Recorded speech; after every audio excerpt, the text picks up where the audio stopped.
Hello and welcome to the Chiaroscuro Jazz Podcasts. I'm George Graham, Director of Artistry and Repertoire for the Venerable Jazz label, celebrating our 50th anniversary and featuring over 100 titles by some of the world's great jazz musicians. This time we feature Scott Hamilton with Bob Wilber. Tenor saxophonist Scott Hamilton is one of the more ubiquitous figures in jazz, with a recording career of over 40 albums. A native of Rhode Island, he came to New York in 1976 at the age of 22 and soon began working with trumpet great Roy Eldridge, vocalist Anita O'Day, and pianist Hank Jones. The following year, he made his recording debut in a joint album with multiple reed man Bob Wilber, with Hamilton's own quartet, appearing on an album released by Chiaroscuro Records. Here, from that 1977 recording, are an original by Bob Wilber called Riff and a swinging treatment of the old standard Between the Devil and the Deep Blue Sea.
Scott Hamilton on tenor sax with Bob Wilber on clarinet, with first an original by Bob Wilber called Riff, and just now Between the Devil and the Deep Blue Sea. The personnel included Hamilton's group with Chris Flory on guitar, Phil Flanagan on bass, and Chuck Riggs on drums. One of the distinctive features of many of Chiaroscuro's CD releases is Jazz Speak, a track featuring the musicians talking about their music in their own words. This studio album was made in 1977, but in 1993, Hamilton and Wilber were in Oslo, Norway at a jazz festival, and they recalled that Chiaroscuro session 16 years earlier. This is Bob Wilber, and I thought we'd talk about how our association, Scott and mine, came about. And I think it really all started with an occasion when my wife, Pug, and I had gone to the theater one evening, and we were crossing 54th Street on that block there between 7th and 6th Avenues, where Eddie Condon's club was. And we're walking along, and I hear these sounds coming out of Condon's down the street. And it took me back as if by magic to my youth when I used to wander up and down 52nd Street in the summer, and before air conditioning, all the club's doors were open. You could hear all this music. Coleman Hawkins in one club, Ben Webster in another, Billie Holiday over here, maybe Jack Teagarden playing over here. And I suddenly said to Pug, God, it sounds like 52nd Street in the 40s when I was a kid. Who can that be playing that kind of music today? So we looked into Condon's and we saw this band of cherubic youths on the stage, and I swear not one of them looked older than about 14 years old. And of course it was Scott and his Providence lads, Chris Flory, Phil Flanagan, and Chuck Riggs. And it sounded so wonderful. It was all together and everybody was doing the right thing. The bass wasn't too amplified. The guitar had this marvelous Charlie Christian percussive sound to it. And Chuck was playing those beautiful brushes, with a taste. And of course Scott was blowing this marvelous tenor, which just brought back memories of Hawkins, Webster, Don Byas, the whole school that really flourished when I was a kid. And I mentioned it to Pug, I said, geez, those guys are really wonderful. I'd love to make a record with a band like that. And I said, geez, I haven't made a record under my own name for so many years now. And Pug said, well, we got to do something about it. So the next day she calls up Hank O'Neill, says, Hank, I got to come to talk to you. Pug comes in the office and sat on Hank O'Neill's desk for an hour and bugged him, and he finally says, okay, I'll record them, okay. I suppose it was about 7 or 8 months after I moved to New York. I was hanging around in Condon's a lot, meeting musicians, and it was a very exciting time for me, standing at the bar with all of my heroes and getting to play as well. I do remember the night that Bob and Pug came in. We had already taken over as the Sunday night band at Condon's, where they would change the policy slightly by bringing in different guests and so on. I don't remember who the guest might have been the night that Bob came in, but it seems to me like there wasn't a guest. Maybe I goofed that week. I just remember hearing the original group with the three rhythm and I remember and it that way too. Yeah. I think maybe we didn't have a guest that week. I must have told them we couldn't do it or something. Yeah. But I had met Bob a few months before. I was playing with the world's greatest jazz band, and Bob was opposite us with Soprano Summit. And it was a hectic evening. We never really got a chance to talk. Right. But that night was wonderful. We hung out, all of us hung out with Bob and Pug at their table. And I suppose it was only a few days later that Bob called me on the phone and asked if I could get the guys together to make a record. Yeah, I was really excited about it. I figured we could do things with tenor and clarinet, tenor and soprano, and tenor and alto to get some different colors. And I had some ideas about some little riff songs and a couple of original things that I'd written. So I made some little sketches. And we got down to the studio and handed out the parts and everything. And we start to run through things, and I realized then, I don't think Scott reads music too well. I said, oh, Jesus, we're in trouble. But what I discovered very shortly was that we would run through these things once, maybe twice. I'd be playing the melody. Scott, by then, would have it. He'd pick it up immediately, and we were off, no problems. It was fun, actually. I'd done a couple of things for Progressive Records. I'd been in Downtown Sound maybe twice. It was a very comfortable place to play. And that was the first time I'd ever done any original material there, things that I didn't know. So it was nice to find out that I could memorize the things quickly, because then I knew what I would be capable of doing later on in terms of, if somebody invited me on a date, I knew what to turn down or what not to turn down. I think as far as a record that had my name on the front cover, this was probably the first.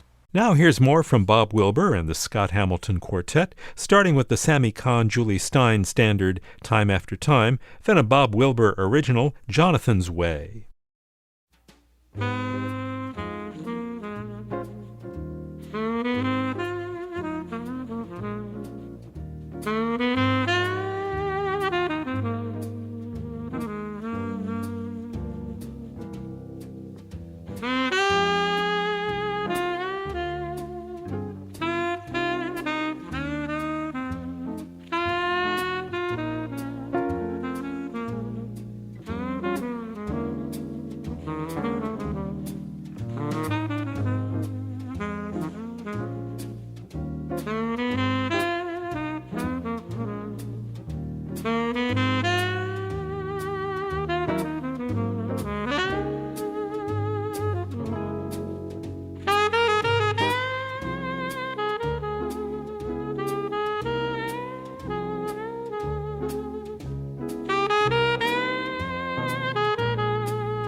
Bob Wilber with the Scott Hamilton Quartet and Jonathan's Way, preceded by Time After Time. Here are the two Reed men again on their Jazz Speak segment from Chiaroscuro. The thing that happened to jazz, after the war, which to me, in retrospect, was really kind of a tragic thing, jazz suddenly took two roads. Half of the jazz went with Charlie Parker, Thelonious Monk, Dizzy Gillespie, and the other half went back to Bunk Johnson, Preservation Hall, George Lewis, and so forth. And suddenly, this mainstream of music, which had really been inspired by Louis Armstrong's recordings in the 20s, and nurtured and developed in the 30s and into the 40s into this marvelously, to me, a perfect music, I guess you would call it swing, suddenly disappeared. And everybody, you had to be either in one camp or another. And what knocked me about these kids was they were going back and sort of taking off again from that great period in the 40s when I was growing up. And their music sounded like a continuation of that, not an imitation, because I felt they were very creative, but creating within that idiom. Well, that was where we were coming from, that's for sure. Yeah. Those are the classics for us, along with, of course, Lewis Hot Five things and stuff like that. Sure. Although we never played that. There were enough people already playing that. In this particular group, that music is still in everybody's heart. If not on the top of what we're doing, it's always behind what we're doing. Well, to me, it was proof of what I always believed, that you don't have to be part of the latest style in jazz to be considered a, quote, creative artist. No. You can create within earlier styles and be very original. There's still plenty of things to say, and you don't have to be in the latest avant-garde clique to do it. We'll close with a Bob Wilber original called 144 West 54th Street.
Bob Wilber and Scott Hamilton on tenor saxes, with Chris Flory on guitar, Phil Flanagan on bass, and Chuck Riggs on drums, with 144 West 54th Street, recorded in 1977.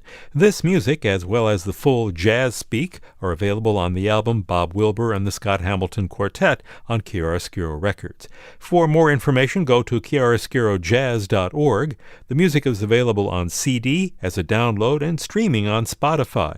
And you can listen to continuous jazz from the over 100 albums available on Chiaroscuro 24 hours a day on the Chiaroscuro channel, available at the new and improved Chiaroscuro website. This is George Graham. Thanks for joining us for this Chiaroscuro podcast, and join us next time for more music from great jazz musicians.